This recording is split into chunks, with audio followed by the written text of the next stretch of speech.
So, what's on the menu today? We're talking mystery steel round cutoffs. Basically, the leftover scraps nobody wanted. I live by one sacred commandment. We don't throw away steel. We take it, we bully it, we basically force it to become something useful. You gotta shake it like you're making a cocktail, except this one ends in fire, a screaming forge, and hopefully, not a trip to the ER. We're aiming for Damascus, baby, the original metal magic trick.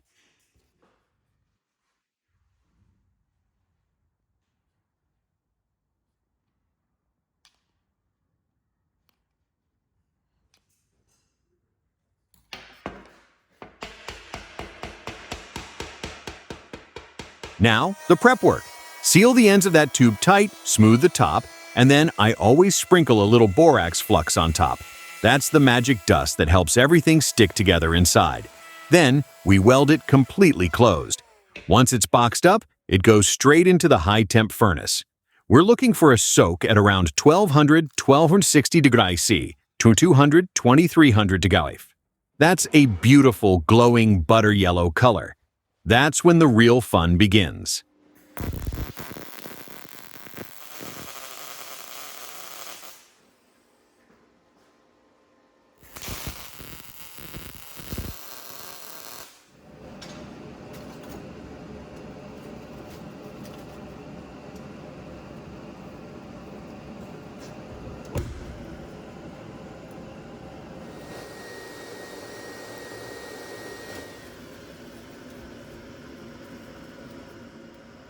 Out of the fire and under the mighty power hammer. This is where we stop asking nicely. Every strike is carefully calibrated to force those loose cutoffs and the steel powder to chemically bond, to forge weld, into a solid mass. We're compressing all those random bits into a single cohesive billet.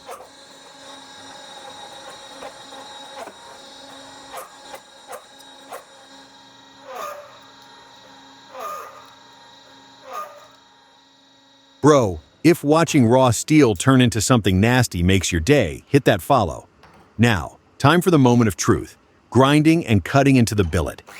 This is our weld integrity check. Think of it like slicing a cake to see if it's cooked all the way inside.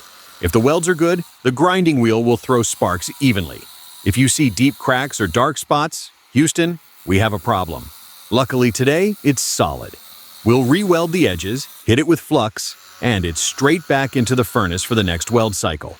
They say blacksmithing is 10% work and 90% fixing your mistakes before anyone notices. It's the truth.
It's back out for more hammer work, squaring and drawing out the steel.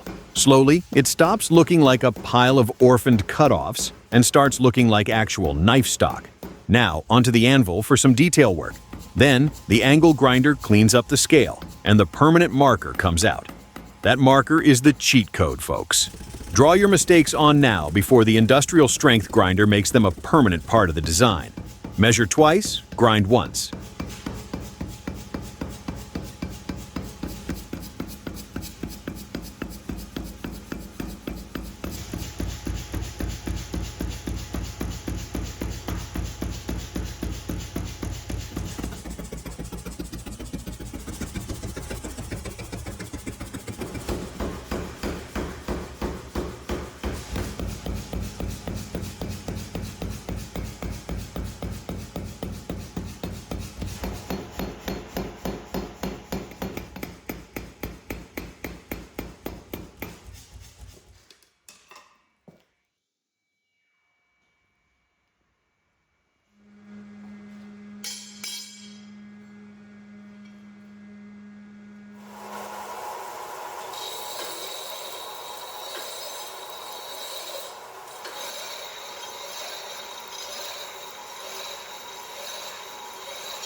Here we go! Cutting out the basic knife profile.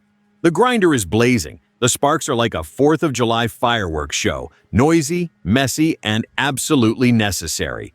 When the steel fights back, clamp it hard into the vise. We're rounding, pointing, and grinding until, yep, you can sort of see where this is heading. A blade-shaped object. Remember, at this stage, it's not a knife. It's still just a loud, stubborn piece of steel with big dreams and a lot of potential.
Now we get serious, refining the bevels on the belt sanders, punching those essential pinholes in the tang, and cleaning up every single edge.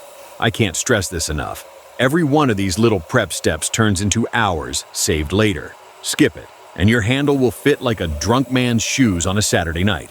We're aiming for a seamless transition from handle to blade, and that starts here.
Back into the furnace we go.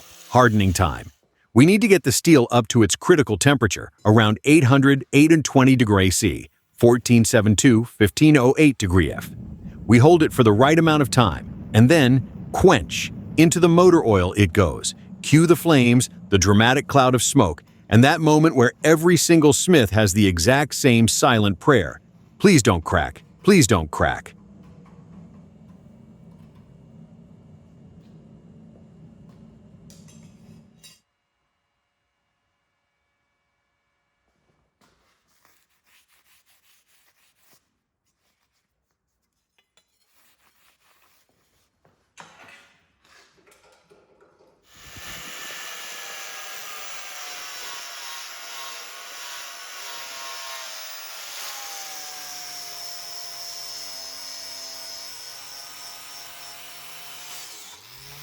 Time to clean up. We need that surface absolutely pristine to reveal its secrets. Now for the real magic trick, the dip into ferric chloride. This acid bath acts like a photographic developer. It etches the different steel layers at different rates, pulling the contrast out of the Damascus pattern. Suddenly, those humble shop cutoffs have a history, a beautiful, wavy, flowing pattern carved right into the steel.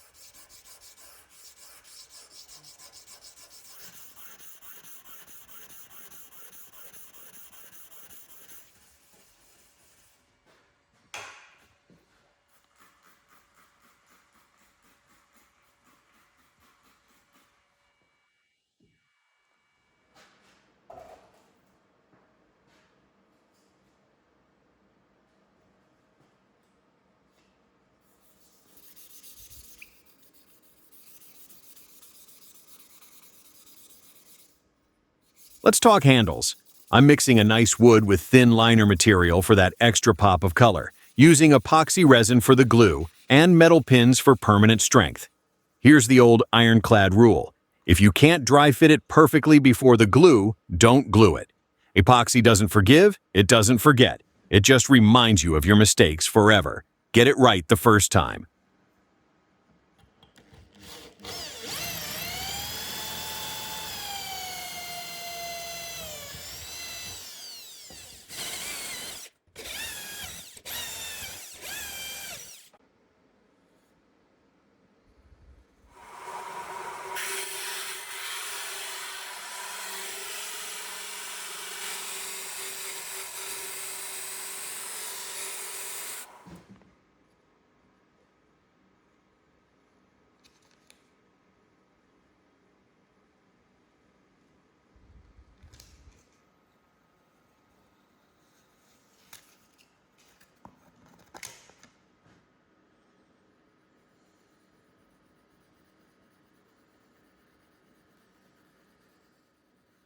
Once everything is clamped tight and curing, it's a waiting game.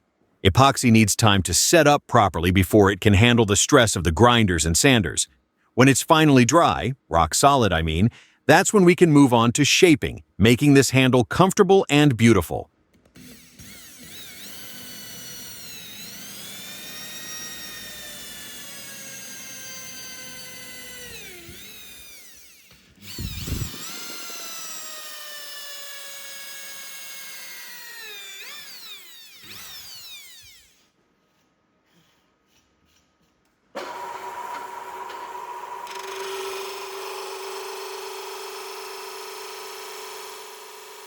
Once the epoxy has cured, it's back onto the grinder.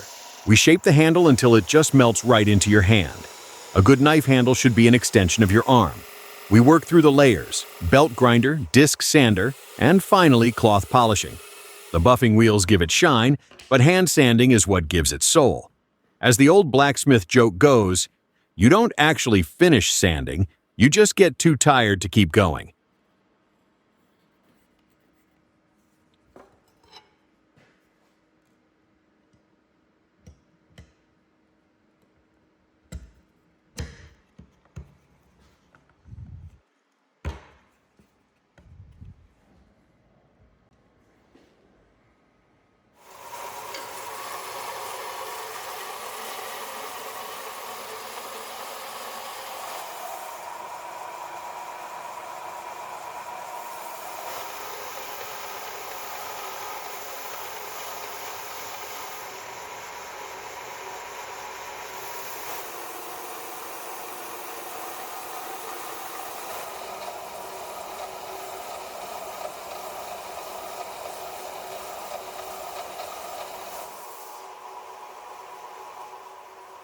We check the balance constantly throughout this entire shaping process. A knife isn't just a blade and a handle bolted together, it's a partnership, a unified tool, and the balance has to be perfect. You want the balance point right near the guard or just a touch into the blade. That makes it feel fast, light, and responsive in the hand, not like a cumbersome dead weight you're struggling to control. We're tuning the ergonomics here.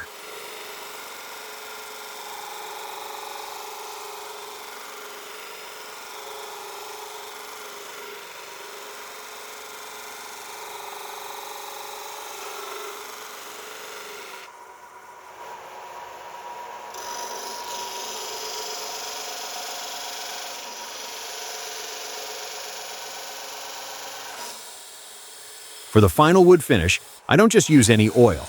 I use a special oil blend that soaks deep into the grain structure of the wood. This is critical. It's not purely about the aesthetics.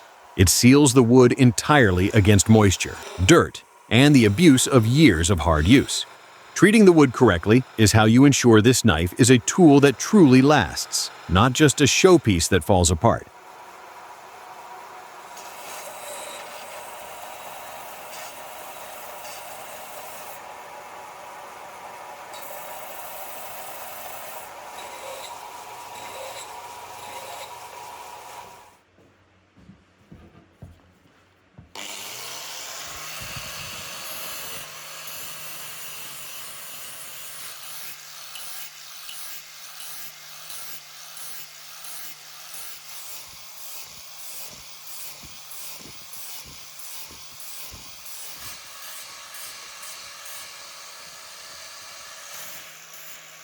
But let's be real. The handle is only half the story, and the most comfortable grip in the world won't make up for a bad edge. It can look like $1,000,000, smell great, and feel like butter in your hand. But if the blade is dull, it's just an expensive paperweight. We've got the beauty, now it's time for the beast. Time to make this steel sing.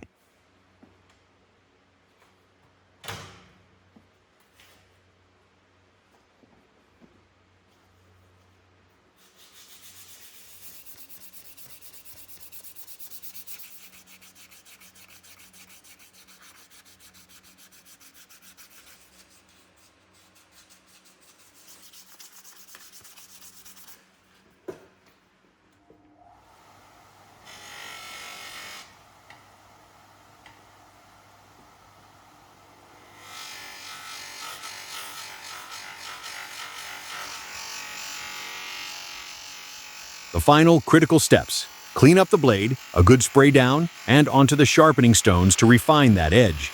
Then, the most satisfying part, the strop. Leather and diamond compound strip away the burr, leaving an edge that is a razor's whisper. Every pass is a reminder that ultimate sharpness comes from patience and finesse, not just brute force.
Yo, bro, if you're all about seeing raw steel turn into something savage, hit that follow. And, of course, we need a real-world test. Chop some wood outside, split a few branches. We show it's not just a beautiful showpiece, but genuine, working steel. The final close-ups tell the whole story. A handsome black and brown handle, gold pins, and a blade with waves rolling through it like water frozen in steel. Not bad for a random pile of shop scraps, huh? Go out there and make something awesome.